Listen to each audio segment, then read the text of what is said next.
महाराज परमहंस थे। परमहंस का अर्थ होता है उनके अंग पर वस्त्र भी नहीं होता और मस्त चाल से नगर में गांव में घूमते हैं। परमहंस का मतलब मिल गया तो खा लिया, नहीं मिला तो कोई बात नहीं है, चल दिया तो चल दिया, बैठ गए तो बैठ गए। जिस नगर से गांव से सुखदेव जी निकलते, उस गांव के छोटे छोटे बच्चों ने उनके ऊपर पत्थर फेंकते, कंकड़ मारते, थूक देते थे, तो भी पहुंच लेते थे, कोई बात नहीं। परमहंस का ऐसा स्वभाव होता है, संसार के किसी भी बातों से नाराज नहीं होते, उनको परमहंस का। सुखदेव जी के महाराज के ऊपर पत्थर भी फेंके, थूक भी दिए, लेकिन सुखदेव जी बस मुस्कुराते हैं। क्यों? सुखदेव जी जानते थे कि संसार के लोग हैं, इनका काम हो जाएगा तो जय बोलेंगे, या काम नहीं होगा तो गाली भी देंगे। तो जो संत होता है वो संसार के हर चीजों को स्वीकार करता है, क्योंकि आज भागवत सुनाएंगे तो दक्षिणा देंगे, वो मैं लूंगा, माला पहनाओगे वो भी पहनूंगा, कल आपका काम नहीं हुआ तो गाली भी दोगे तो वो कौन लेगा, वो भी मैं लूंगा। परमहंस का स्वभाव होता है।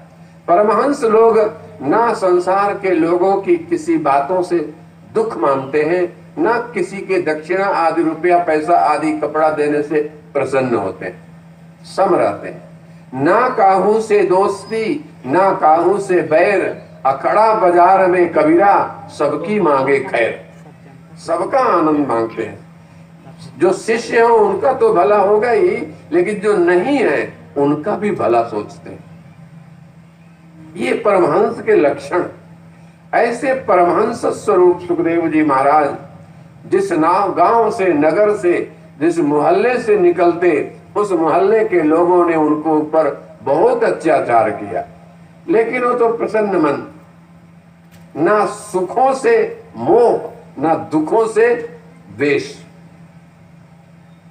कुछ नहीं, सरलता से चलते हुए गंगा जी के तट पर आ गए। ऐसे अमलात्मा महात्मा की वाणी को सुनने से मनुष्य को ज्ञान हो जाता है कि मैं शरीर नहीं हूं, मैं आत्मा। ये शरीर कभी रुक सकता नहीं, आत्मा कभी मर सकती नहीं। कि मरेगी नहीं तो सांप काटेगा तो शरीर को काटेगा, आत्मा को नहीं। और जब ऐसा ये तो हम कथा सुना रहे हैं, ऐसा ज्ञान अंदर से हो जाए राधे श्याम, बस समझना कि तू मोक्ष हो गया।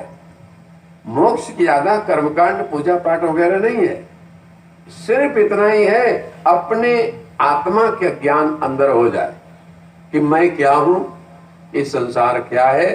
तो ज्ञानान रीते मुक्ति। ऐसा ज्ञान जिस महात्मा, संत को, पंडित को, विद्वान को विवेक हो जाता है, वो जीते जी मुक्त हो जाता है। चाहे वो पंडित हो, चाहे विद्वान हो, चाहे चंद्राकर हो, चाहे वो किसी भी समाज का हो।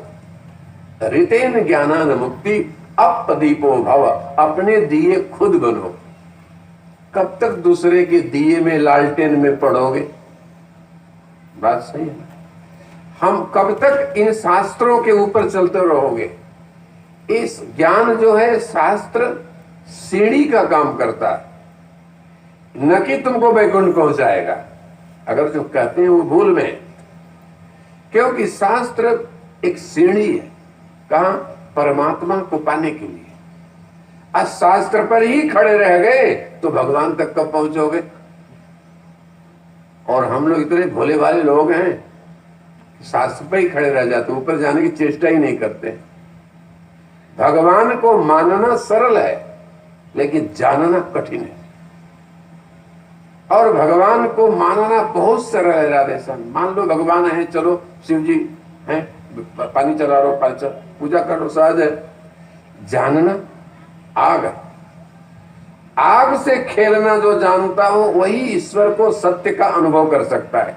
और सत्य कोई मंदिर में, मठ में, मूर्ति में नहीं है, सत्य तुम्हारे में है।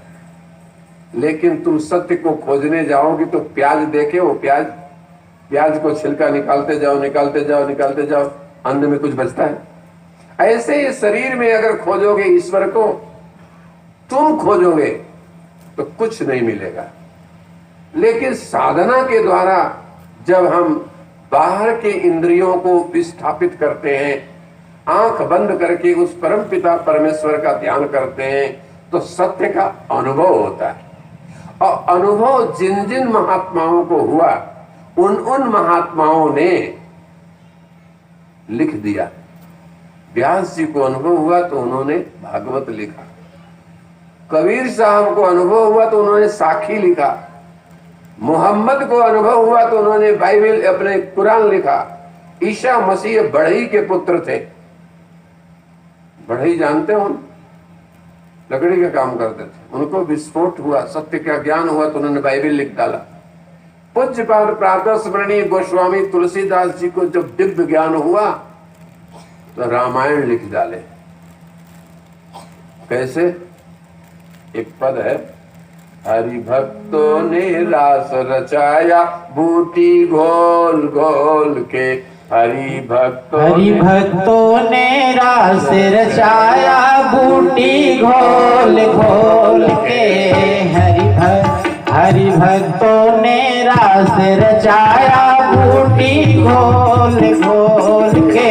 हरि भक्तों ने रास रचाया बूटी घोल घोल के। हरि भक्तों ने रास रचाया बूटी घोल घोल के। हरि भक्तों ने रास रचाया बूटी घोल घोल के। बूटी घोल घोल के, बूटी घोल घोल के।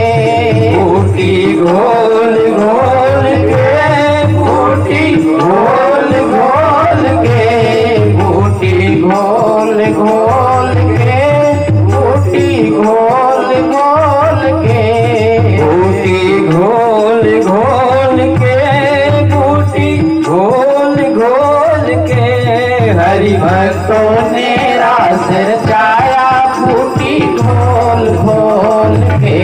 हरि भक्तों ने रास रचाया बूटी घोल घोल के।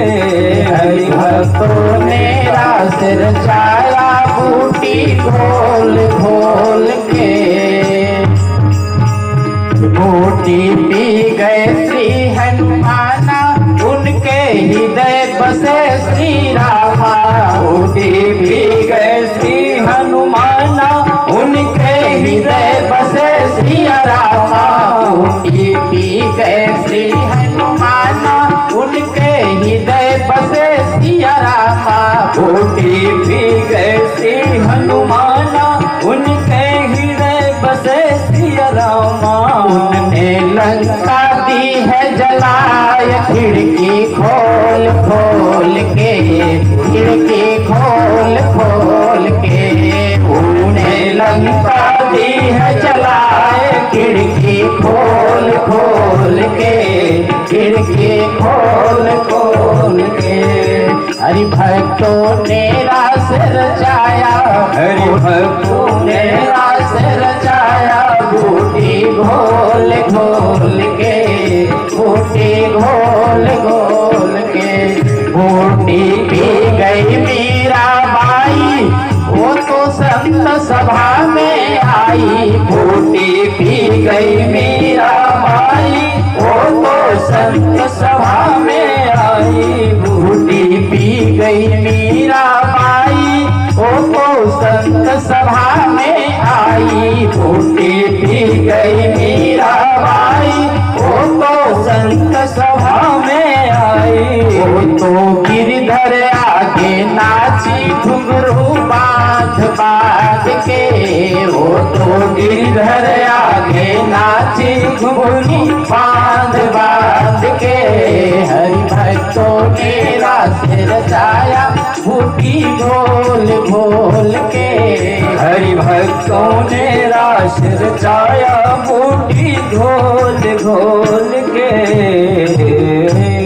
बूटी पी गए तुलसीदासा, उनको राम मिलन की आशा। बूटी पी गए तुलसीदासा, उनको मिलन की आशा, फूटी भी गए तुलसीदासा, उनको राम मिलन की आशा, फूटी भी गए तुलसीदासा, उनको राम मिलन की आशा। उनने रामायण लिख डाली पन्ना जोड़ जोड़ के, उनने रामायण लिख डाली पन्ना जोड़ जोड़ के। हरि भक्तों ने रास रचाया बूटी घोल घोल के, हरि भक्तों ने रास रचाया बूटी घोल घोल के। अच्छा राधे श्याम जी, बात सही है कि नहीं? बिल्कुल सही। हाँ? तो ऐसे महापुरुष सुखदेव जी भी थे, क्योंकि महर्षि वेद व्यास जी ने भागवत की रचना की है, श्लोक बनाए, लिखे गणेश जी का लिखा हुआ है, और गाया किसने? परमहंस सुखदेव जी ने। और सुखदेव जी को पढ़ाया किसने? व्यास जी ने, बाप ने। क्योंकि ये भी परंपरा से आई हुई भागवत की कथा है। महर्षि वेद व्यास जी ने अपने पुत्र श्री सुखदेव जी को पढ़ाया। और पढ़ना अलग बात है, गाना अलग बात है। गाने में मस्ती है, आनंद है। मीराबाई मस्त होकर के गाई, वो भजन आज भी हम गाते हैं, लेकिन वो मीरा जैसा हृदय नहीं है अपना। तो भजन में जो एक रस बरसता है, उसके लिए वही हृदय भी चाहिए। ऐसे ही सुखदेव जी महाराज जब गंगा के तट पर पहुंचते हैं, राजा परीक्षित गदगद हो गए, क्योंकि परीक्षित भी धर्मात्मा थे। उनको माँ के गर्भ में ही भगवान ने दर्शन दिया था, और उनके पूर्वज लोग भगवान के सखा मित्र थे ना। तो जिसका घर, जिसका जीवन भगवान से जुड़ा है, उसका जीवन आनंद से भर जाता है। इसीलिए कहा गया है कि मेरे पिताजी और राधे श्याम के पिताजी जब भी कथा होती, जुलूस निकलता, बहुत नाचते थे। संबंध जुड़ा,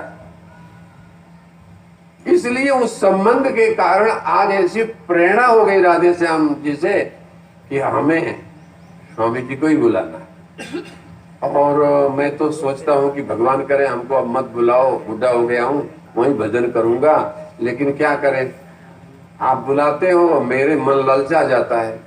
जैसे किसी का मन किसी चीज की ललचाता था, तो कथा करने का मेरा भी मन ललचा जाता है, क्योंकि आदत बन गई। आदत बुरी सुधार लो, बस हो गया भजन। पर आदत ये बुरी नहीं है। भगवान की गीत गाना, मुरली बजाना, भगवान के प्रभात फेरी निकालना, ये अच्छी बात है। इसलिए मन हो जाता है। तो दौड़ कहाँ गुजरात, कहाँ वहां छत्तीसगढ़, दौड़े दौड़े आ जाता हूं। हम कोशिश करता हूं कि मत बुलाओ, मत जीभ पर हमारा नाम लाओ, मैं तो जहां हूं वही ठीक हूं। लेकिन जब भगवान के नाते बुलाओगे तो प्रभु के नाते दौड़ के आ जाता हूं, आपका हूं, सुन लो। सुखदेव जी महाराज जब देखे कि परीक्षित श्रोता भी भगवान का भक्त है, और मैं तो भगवान का गीत हृदय में भरा ही हूं, मेरा तो टेप अंदर भरा ही। तो राजा परीक्षित ने देखा सुखदेव जी को आते हुए गंगा के तट पर, तुरंत खड़े हो गए। राजा थे, जिसके पास जैसा धन संपत्ति हो, जैसी शक्ति हो, उसी अनुसार संत की पूजा भी करना चाहिए। संत अगर भजिया नहीं खाता है, तुम जबरदस्ती भजिया खिलाओगे तो बेकार होगा। उस जैसा देवता हो वैसा ही पूजा करो।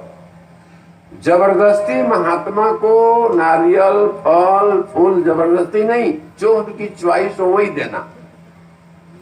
कारण है, आपकी च्वाइस वो पूरी नहीं कर सकते, आप उनकी च्वाइस पूरी कर सकते हो। क्योंकि वो संत लोग हैं, उन तपस्या करते हैं, उनको लहसुन प्याज खिलाओगे तो खाएंगे नहीं। अपने घर में जो बनता है कच्चा पक्का मत खिलाओ। हो सकता है बहुत से संत लोग होते हैं जिन्हें आपका चावल दाल नहीं चलता है, पंडित विद्वानों को तो मत खिलाओ, उनको सूखा सामान दे दो, घर जाके बना खा लेंगे।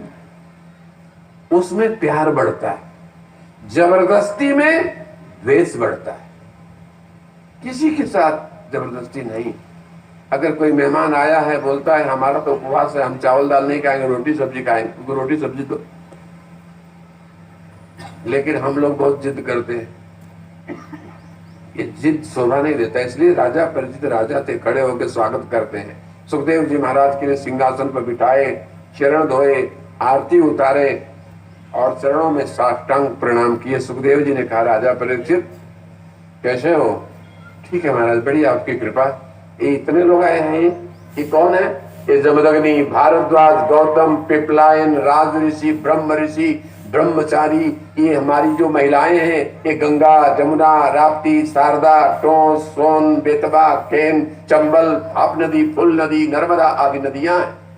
हाँ, ये सब लेडीज के रूप में आई है। बोले हाँ, आपकी वाणी सुनने के लिए। सुखदेव जी की इतनी वाणी मीठी, रसगुल्ला से भी, यानी जलेबा जैसी थी। मावा खावा की जलेबा नहीं, मीठा होता लंबा वाला, ऐसी वाणी थी। इसलिए सब सुनने आए हैं, रूप बदल के। ये पुरुष लोग पगड़ी बांध के बोले पिपल है, आम है, नीम है, ये सब आए हैं, ये सागर है। माने जब सुखदेव जी कथा किए, वहां केवल गांव के लोग नहीं थे दादा, बड़े बड़े ऋषि, ब्रह्म ऋषि, ऋषि मुनि, महात्मा, संत, पंडित, विद्वान, ब्रह्मचारी आए थे।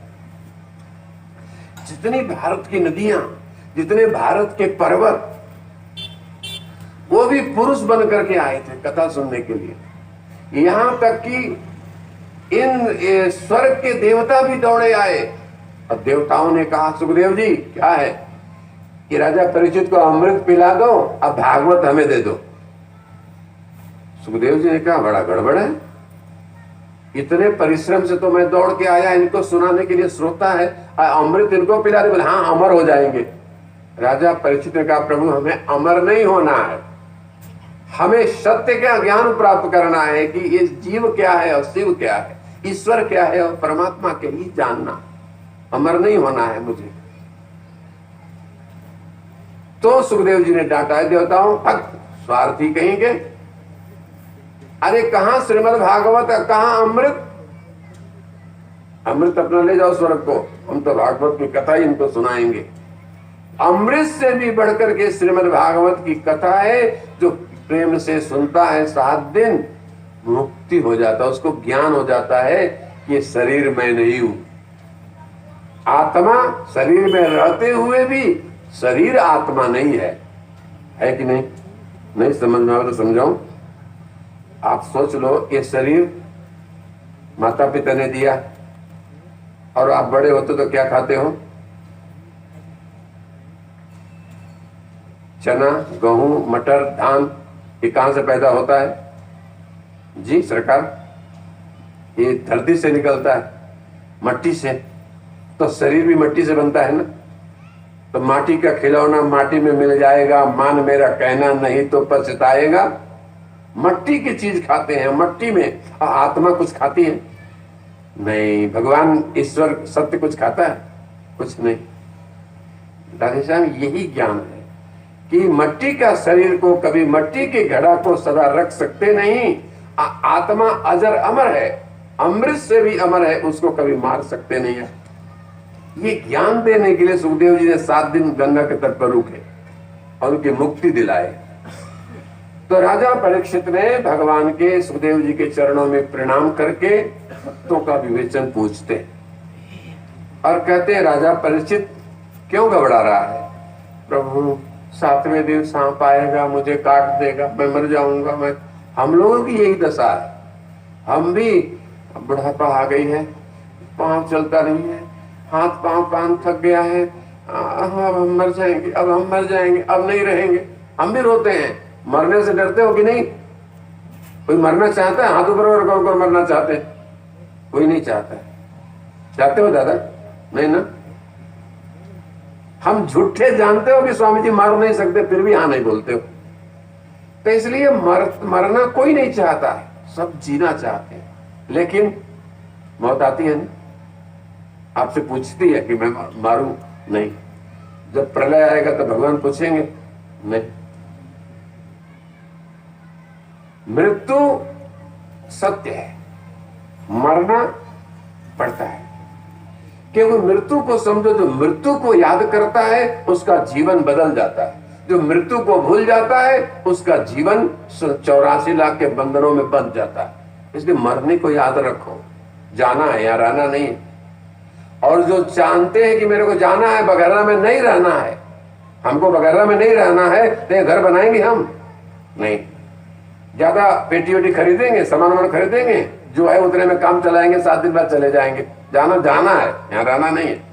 ऐसे ही आप लोग ख्याल करो कि यहाँ रहना नहीं है, थोड़े दिन को मेहमान है, आए हैं, भगवान ने खेती दिया है, बाड़ी दिया है, घर दिया है, मकान दिया है, घर बनाओ, मकान बनाओ, खेती करो, मजे से शादी करो, ब्याह करो, बच्चों का पालन करो, पोषण करो, और उनको ब्याह करो, शादी करो, नाती खिलाओ, पोता खिलाओ, झुम झुम झुम झुम झुम झुम जाना है। इसलिए उद्धार हो जाए। करते रहोगे, पुनाराम जी, करते नहीं है उसमें, चलो दूसरे दिन ले लेंगे। है उसमें, करते रहोगे भजन धीरे धीरे,